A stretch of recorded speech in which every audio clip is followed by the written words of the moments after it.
an appeal that everybody likes. Principle 10, appeal to the nobler motives.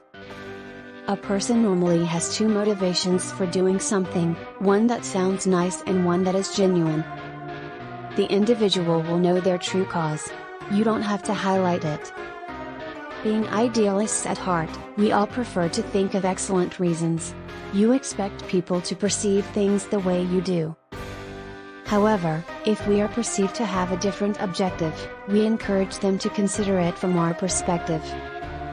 To transform individuals, appeal to nobler motivations. Do not presume a bad purpose when someone acts or says something. When you presume a bad intention, you put the individual on the defensive and provide no space for them to amend themselves.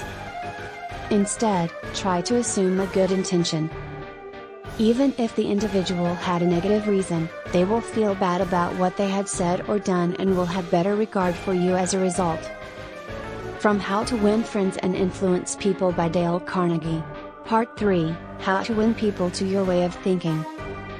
Subscribe, like, follow for more.